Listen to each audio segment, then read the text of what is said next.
Throughout the day at various times I've made and recorded probably about 50 minutes worth of opinion video. Why have I recorded and then deleted? That's a waste of time and energy, isn't it? Well, it is actually, and it gets very frustrating because if you want to upload an opinion piece and you don't want to just make these 4-hour lives, it's rather limiting because of all the disclaimer I would have to put. Yes, I do recognise what poverty is and what effects it can have on individuals, families. Yes, I understand about not judging lifestyle, different moralities, etc. Yes, this, yes, that, disclaimer, exclamation. It's exhausting. I want to say this, and this is, I'm going to relate this directly to everything that's happening at the moment to do with missing girl Summer Moon Utah Wells. Okay, so this little girl is the nucleus of a true crime arena at the moment. She's the nucleus. She's 5 years old. She's gone missing from an area in Tennessee. So she lives in a rural area about 40 minutes outside a town called Kingsport, and the players around her are Candus, her mother, Candice Bly, Candi Hara, Candice's mother, Donald Wesley Wells, Summer's father, 3 brothers, J, W, and W, and those are full brothers is what I should say. She does share siblings elsewhere, but for all intents and purposes of what's happening now to Summer Wells, she was living on a property in Ben Hill Road with her mother and father and 3 elder brothers. And she's gone missing, and the players are the usual antagonists and protagonists. So, these electrons and protons flying around this little nucleus. You've got the nuclear family, but you've got that other family that's closely associated at the moment because they're involved in what we presume is Summer's last day of being safe and sound. And this is where we've got a sort of this missing chunk, just like Candy has scarpered. We haven't seen Sherry, and Sherry is the woman who connected their families together through her friendship. Her daughter is Ellie, and Ellie's son is H. Okay, we have these boots on the ground. So we've got the Rogersville paper and other people that are interviewing Candice and Don. Some of them are news crews. It's at Channel 11. We have people that are from YouTube channels, large and small, who are on the telephone to them as well. We also have Chris McDonough of the Interview Room interviewing Candice in person. We have the law enforcement teams, so the LEOs from the Hawkins County Sheriff's Office, Tennessee Bureau of Investigation, and we also have search teams from, say, Churchill, the volunteer units. We have other searches. We have EquiSearch, which is the, EquiSearch Midwest, and I think they're based in Texas and somewhere else. They've returned for a second time. And we have the church, and not only the people from the Seventh-day Adventist Church in Kingsport, where Don was taking his family because he wanted to attend on the actual Sabbath day, which is Saturday. We've got incoming pastors, these preachers and other people such as Timmy arranging prayer circles, little circle, and These peripheral players are joined by the audience and other commentators, you know, the and oh people and the boo. Okay, so there's this rabble. There's Summer Wells in this epicenter. She's the center of this particular true crime universe, and all hell is breaking loose. This happens a lot, but specifically I want to address what happens with people that are trying to establish their side of the fence, okay? Because people appear to be getting confused with acknowledging what you see, what you hear, what you sense, what matches the facts. They seem to be confused with it, marrying this up to their screaming SJ warrior principles, where they are frightened to judge, you know, or they think that if, you know, they don't want to be harsh on someone, they have to pick a decision. It's like they have to make a decision as to what may have happened to Summer, who is directly involved with whatever has happened. They need to decide who's got guilty knowledge. And if they're deciding that maybe Candace Bly is a victim, they're deciding also that they are going to ignore everything about her that is manipulative, gaslighting, sly, fake, false, off, wrong, lacking. Now, this is where all these disclaimers have to come in, because most of you that watch this channel already, you will realize how I understand what Candace might be going through, the history, domestic violence, mental illness, alcohol and other drug misuse situations, trauma, etc. Okay, that's fine. And I'm not saying that I think definitively Candace Bly has done something to her daughter.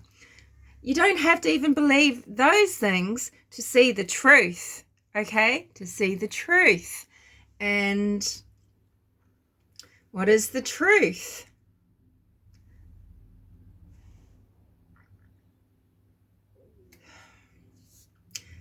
I truly think Candace believes she can get one over on you, you know. She knows that if in those prayer vigils she doesn't say a fucking word, she's safe. She just has to turn up and soak it up. Soak all those prayers. They're for Candace. Listen to them. Play for Candace. Candace, give her your strength, you know. She doesn't chime in. She doesn't chime in and say, excuse me, and let's pray for my 3 sons. They're truly suffering. Let's pray for my husband, Donald Wells. He's truly suffering. No, Candace, she's mute and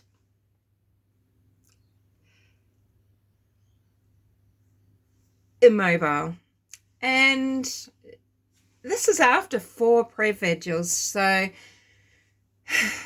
it's people that she's already known or met before, the church people. They're there supporting her, and she still can't, after the 4th time, speak up. When asked if anybody wants to say a prayer, does Mommy Dearest say a single word? Fuck no. Does Mommy Dearest thank the prayer vigil people for turning up and giving their support? No.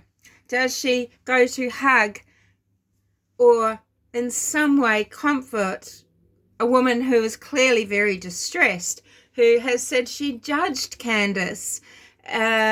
She wasn't going to come to the prayer vigil, and now she feels so terrible now that she's seen McDow's couple of interviews. She's had an about face. She realizes she might not be as good a Christian as she thought. She'd lost her own son. She knows grief. How dare she judge Candace Bly? You can support Candace Bly without turning a blind eye to the bare-faced truth, okay? You can support a mother who could actually be extremely vulnerable, in danger from herself or another, without turning your back on the truth. So, Candace Bly, okay, you know, we've got the fungus, the fungi, we've got the candus, the candi. Well, what were they planting? Oh, we were planting flowers, we were planting plants. Oh, the 5-year-old, she can help us. Yes, you've seen in those pots. Are they taking the fucking piss? Is this a fucking joke, Candace?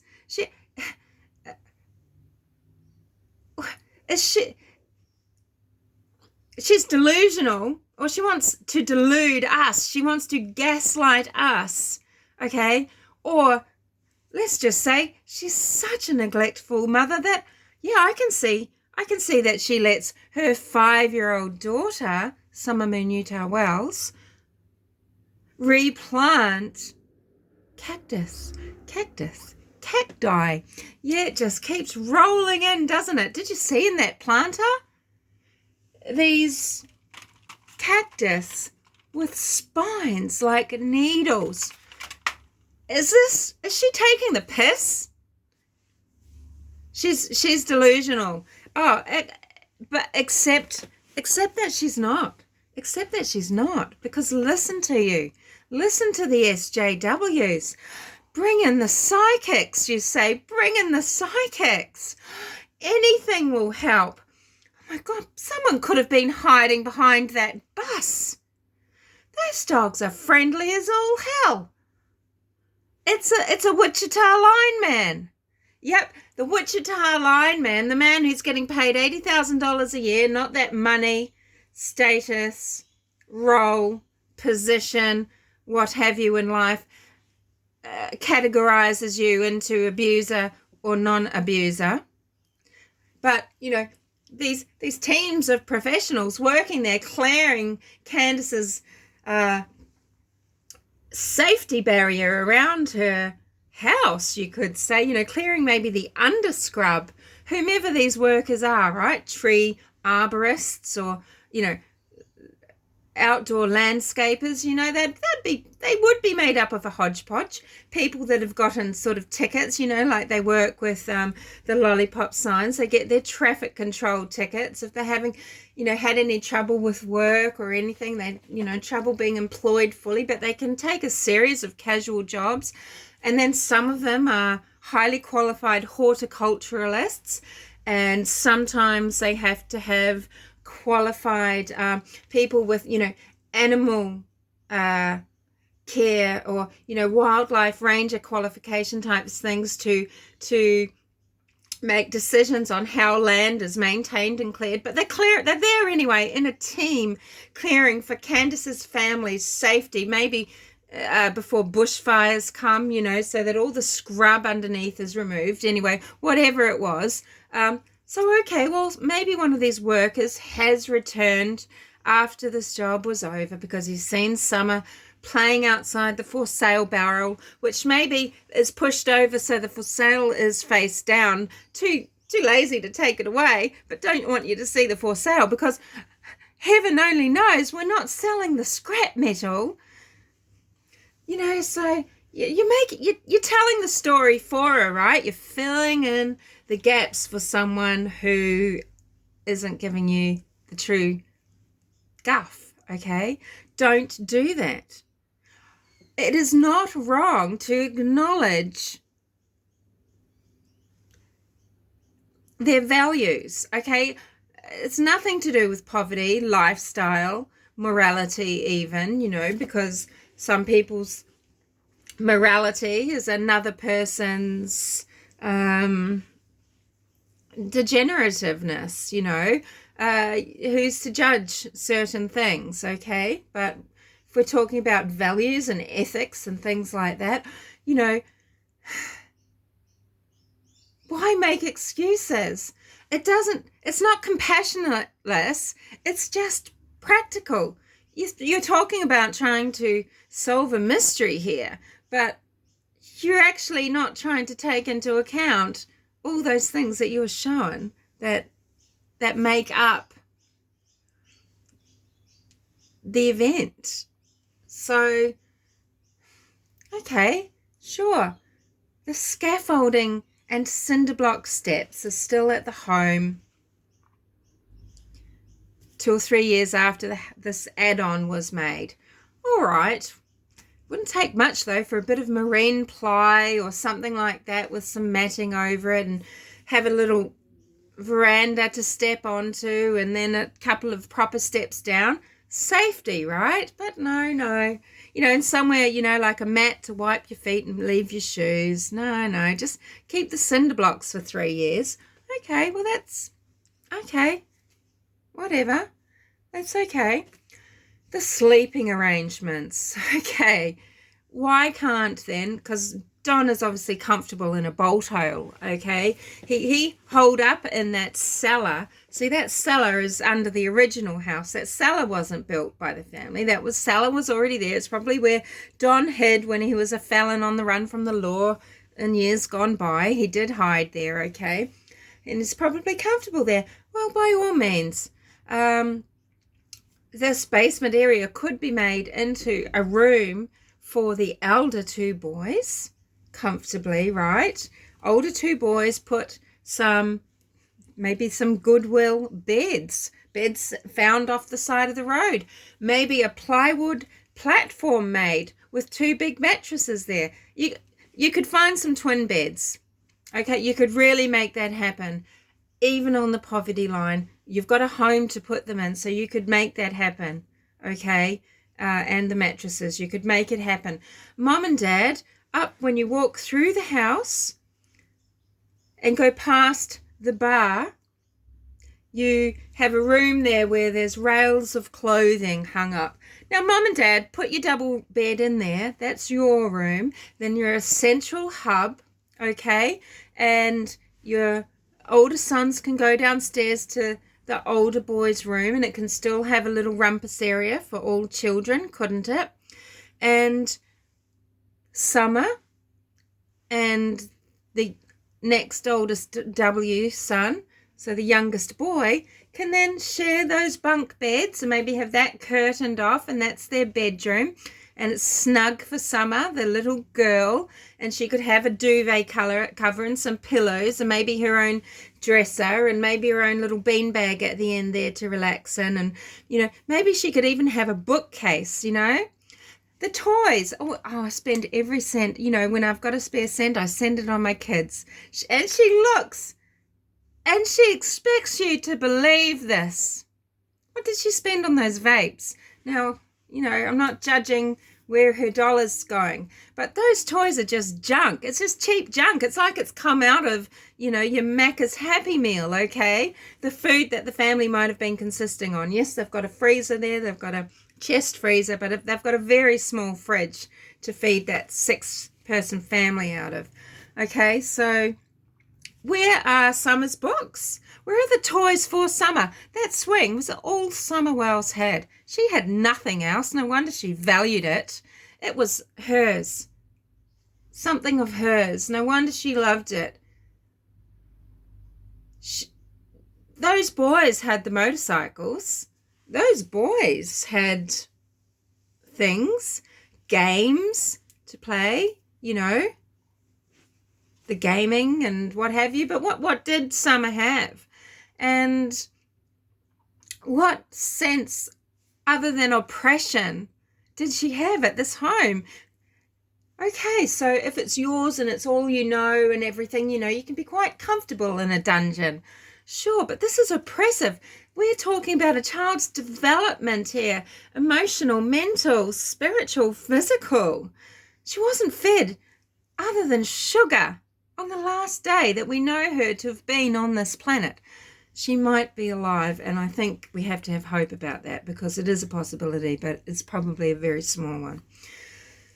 You know, sugar, her mother, you know, Candace, pretending to be, no, I am very attentive. I might be poor, but I'm a very good mother. I live for my kids. But it wouldn't cross her mind that it's unusual to not be mentioning that she had packed some lunch for summer, that she had already had some cheese, some crackers, a little bit of carrot, an apple, a meatball, or that she even bought her a sandwich at Sonic, or even some hot chips, anything. It doesn't cross Candace Bly's mind that this might not be Mother of the Year material. It can you see? Can you see? And it's not saying that necessarily she's just, you know, you can make, and this is where the time factor comes in. I could make 100 arguments coming from every different angle, you know, whatever. I don't have the patience all the time, or the inclination, but I hope you understand. It doesn't mean you can't be compassionate and think, look, this is a woman who is the product of her growing up, the events that have happened to her, and then the events since she's been with Donald Wells, her Svengali, and this absolutely, he can't stop lying. He's okay, he's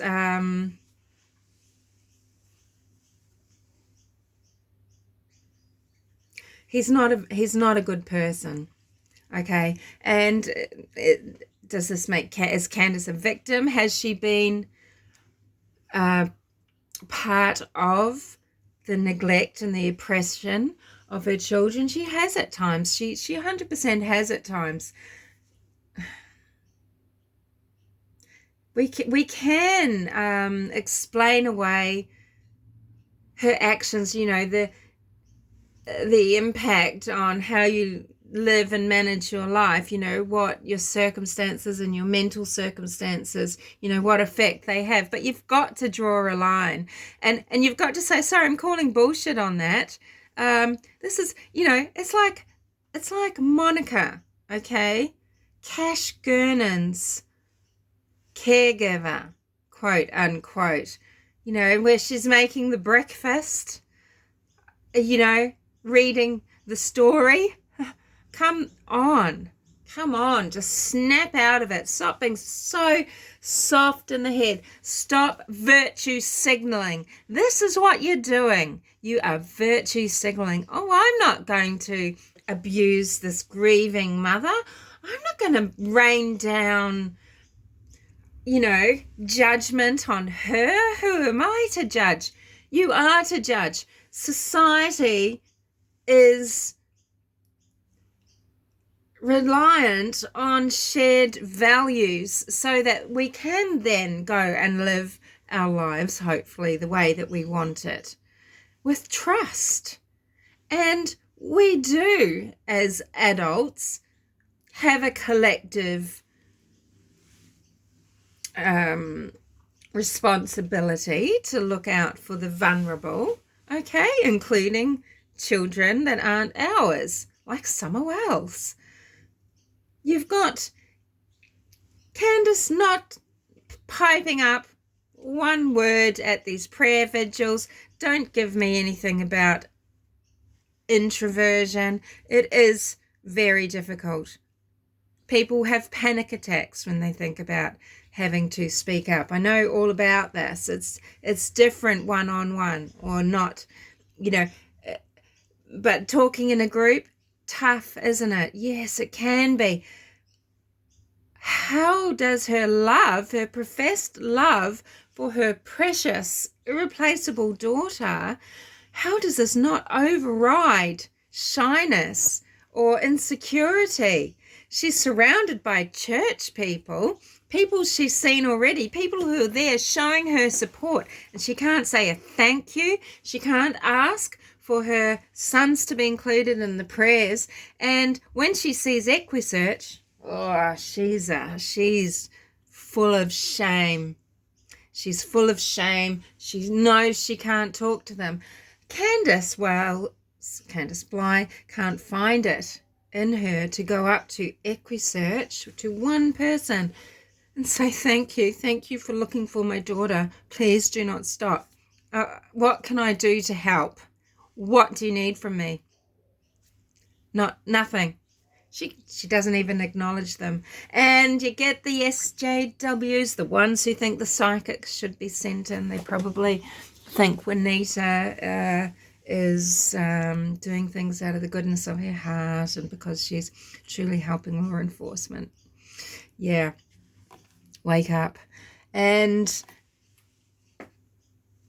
you think that, well, no, you'd be overwhelmed too. Really? It's been 5 weeks, 6 weeks. Yes, sure, you're overwhelmed, but when has things kicked in?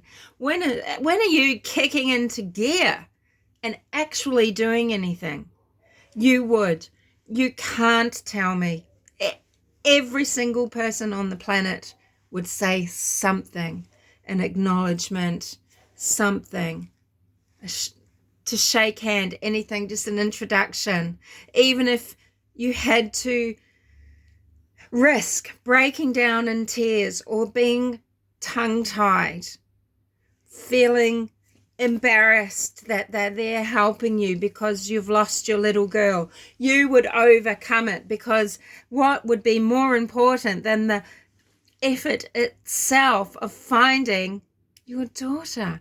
Candus Bly hasn't handed out one single flyer. She hasn't even gone over to the Churchill shop to hand out one single flyer. She's not driving to different spots, stopping to get out and saying, have you heard about my missing daughter? If you see anything, could you call 1-800-TBI, etc.? Nothing. And Don, the one who loves the SDA church, he takes the family there. He wants to be there. He's not the one relating to them. Why? Because there's a man that knows the score. Far out. He knows. He can't look them in the eye. He knows he's a piece of shit. He knows. He's sprung. He knows. It's over. Okay? And it's Candus that's reached out. She's nabbed them for herself, you see. She called them straight away, didn't she? Let's get them on board. Right? And then they've come in from far and wide, Timmy, just stop.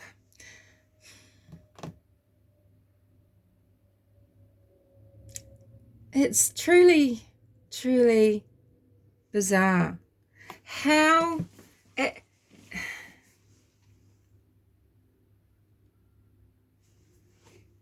do you make excuses for the neglect?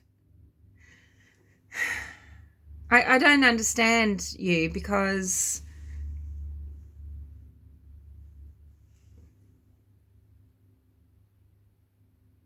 you don't have conviction. You don't trust your own eyes. We all see how that little girl was forced to live, and we all know what it says about what's going on there. Okay?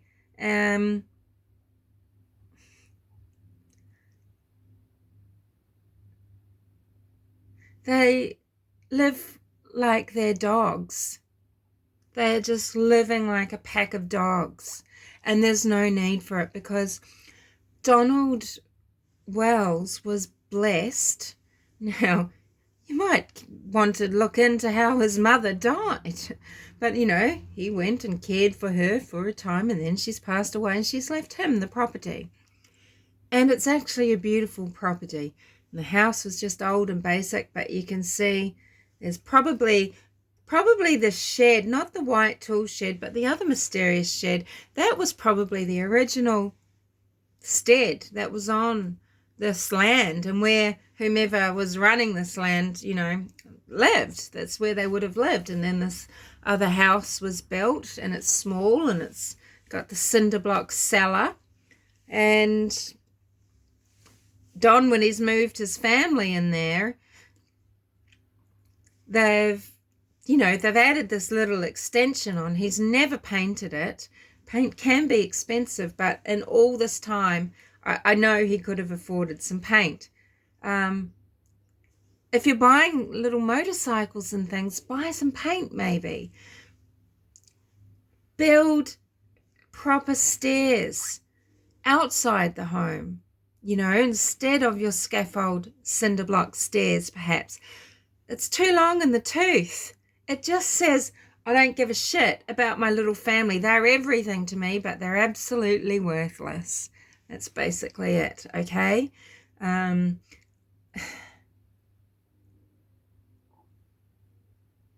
It's you have to acknowledge what you see right there, okay? It's nothing to do with not having any money, because they could together as a family, the oldest boys and Don, put on some gloves and clear things up. They've even leaned things up against Candy's trailer. It's truly bizarre. It's truly bizarre.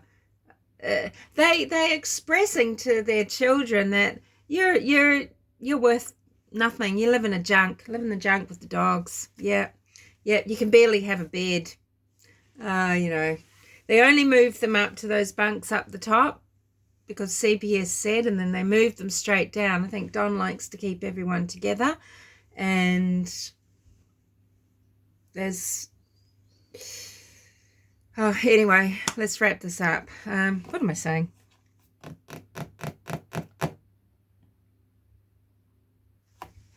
There's just so much. Just don't be bamboozled. Don't show how weak your mind is, and look, yes, flip-flop, you can flip-flop about things, but maybe just take things slower in the first instance. Take note of what you see, and it doesn't mean, if you don't want to judge Candace as someone who has done something to her children, or who is a victim of domestic violence, of manipulation, of smothering. I mean, Don is smothering, and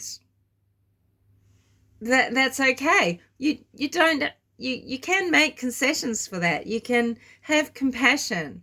Doesn't mean you just turn a fucking blind eye to what's right in front of you, okay?